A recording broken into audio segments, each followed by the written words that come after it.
Hello and back to the channel. I'd like to welcome everybody. Going to go over some things real quick with you. And I've got a lot of new subscribers, so there's certain couple of things I'd like to address.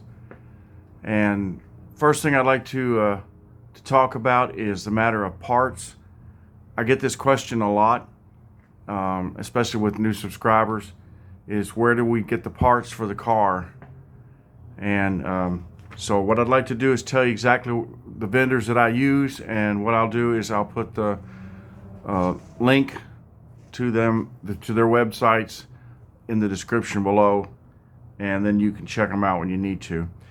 So anyway, the probably the biggest vendor that I use is Midwest Bayless. I believe they're out of Ohio, USA.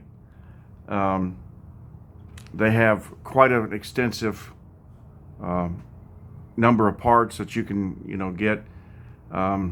They also have used parts from time to time. They post new stuff all the time. I'm constantly checking their site to see new items that have been added, and I suggest you do that too if you have one of these cars. You can get it within a couple of days.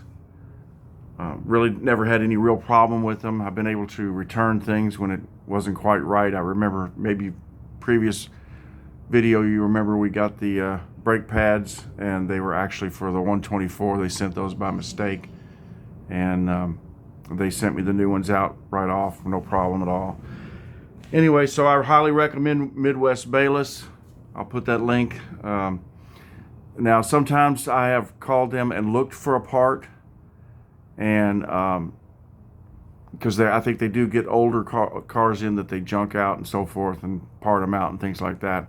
And you can ask. I haven't had a lot of success with that. I will be honest about that. Is that typically you can tell them what you're looking for, and they'll say we'll go see if we've got that, and then you'll just never hear from them again. So that, but it's worth a try. It's worth a shot.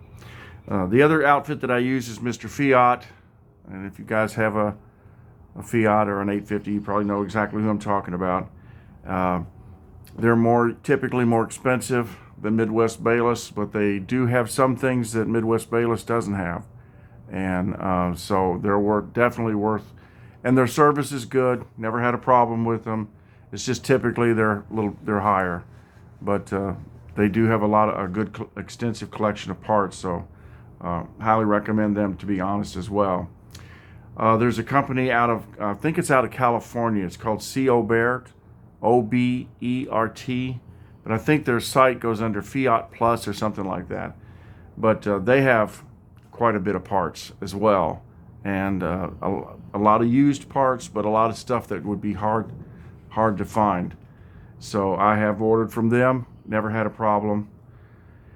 Then there's a company, a Swiss outfit in Europe, that I order from, RI Auto, and I'll put the link down there. Again, good service. Haven't had a problem.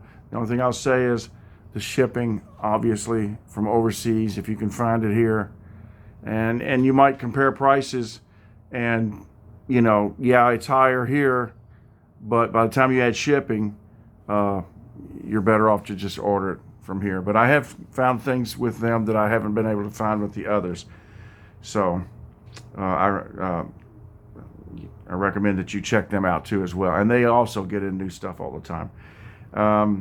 Then there's an outfit. They are an Italian company, and I cannot even begin to pronounce this. So I'll just post a link.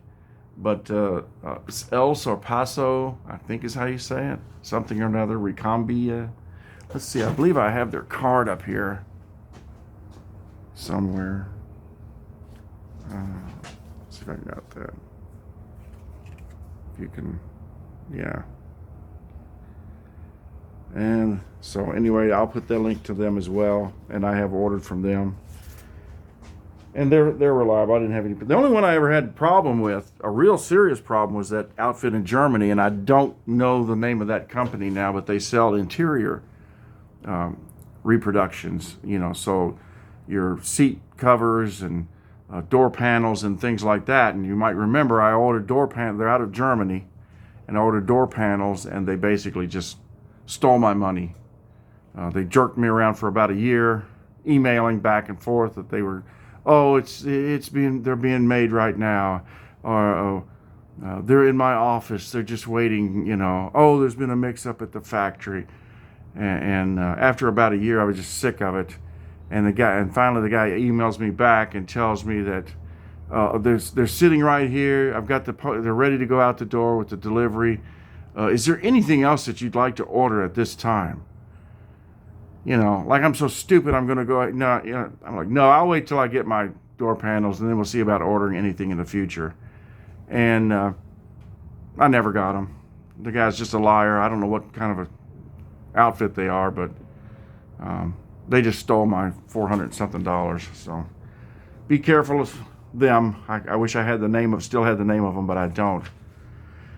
Okay, so like I said, I'll post a link to all these down below, and that way you can use them. And I hope that answers the parts question, because I do get that kind of repeatedly, and I want to help if I can. Also, I've had eBay. When I first started doing the car, I checked eBay all the time, and you could find a lot of things.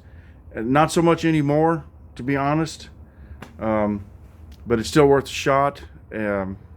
I found my clutch yoke, if you recall, on eBay, pretty much right off the bat. The other thing I do is sometimes the nomenclature on these parts is different in other countries. Italian, Europe and Canada, they don't call it a trunk, they call it a boot, things like that. And so you can just punch in the part number on Google. Type in the part that you're looking for, and then look in the images. And that's what I do sometimes when I'm not finding it, is look in the images, because they call it by something else, but you'll see the picture and you can find it that way. So that's kind of a helpful tip as well. Okay, so what have we got done? Well, again, not nearly as much as I would have liked. We started cleaning up the transmission. And as you can see, we've got new mounts. These are the motor mounts that go on the side of the transmission, and these are the support rubbers, whatever you want to call them. I don't know. I've got all new rubber for these. And one important thing to remember here is that I didn't know this when I ordered them. They don't come with this insert, this metal tube insert. And so you have to save your old ones and take those out so that you can put them. I took the old one out, cleaned them up, and you can put them back in the new there. This is the motor mounts for that go on the transom, if you know what I'm talking about there. Cleaned up the hardware, the bolts, all that. So that's ready to go. And this is just a transmission. I believe the speedometer cable goes through there. So now when it comes to transmission, started cleaning that up, so you can see over here, and we ran into a really serious problem. Took off the bell housing, not a problem. Cleaned that all up, got it looking like new. This is new rubber. This is where the clutch fork goes through. And so I was trying to do the same thing with the shift tower, which goes over your gears right here. And this is where the shift lever and everything goes through and operates. So I'm just working on that on the transmission, didn't take it off, and got this part all cleaned up and painted and everything. And as you can see, the shift lever here, it froze up. All I was trying to do was just clean around it. I didn't mess with it. And the transmission is good. When I was driving the car, when I took the car down, it's only got 70,000 miles on it. So anyway, I heard something pop inside. I heard it click, or something like something snapped or moved or whatever, and that shift rod would not move. You couldn't budge it in or out. You couldn't turn it one way or the other. And I was like, what happened? So what I had to do was, I had no choice but to go ahead and take the shift tower off. Oh, for crying out loud. I got a big wasp in here. Yes.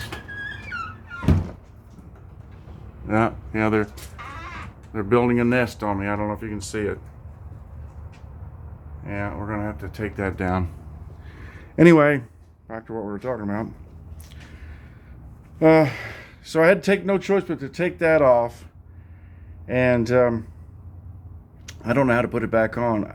Everything seems to be fine. The shift forks, I really don't know. I just don't know enough about them. I did replace these detent balls. There's like 3 of them that go in there along with springs. They go on the back side here. And so those are brand new, but that didn't make the lever work. So I don't know. It's probably going to have to go in the shop. Just because I just don't know enough about transmissions. I had no intention actually opening it up or doing anything to the transmission, but like I said, I can't put it back on the car if it won't shift. So if anybody knows or has any clue, or I couldn't find anything out, any information, there's some videos out there, but they don't really address that, and not especially on this particular transmission. So if you do have experience with it, and you can spot something, I appreciate it.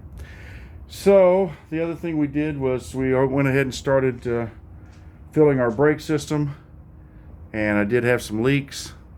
I had to remake one of the brake lines that went to the master cylinder to the wheel well up here, to this driver's side wheel. You can see where I had to remake it, and the reason why was I had a bad flare, and I had no choice but to take it out and make a new one. And then we had another leak on one of the calipers on the front end. That was my fault. I just didn't get the crush washer seated properly. So we took care of that. I got a brake bleeder kit here from Harbor Freight. I think it was 20-something bucks. And so we'll be getting on that soon. The other thing that I got to thinking about was my little failure with the brake thing. Made me rethink these the hoses for the radiator. And I've got those clamped on there, but there's no bead to those metal lines, and I'm afraid that just a clamp over a line will leak. So I bought a beading tool, so I can take those back out and put a bead on those.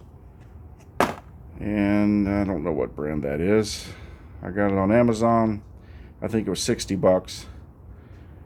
And it should do the trick. That's what it says. Let's see if I can show it to you here.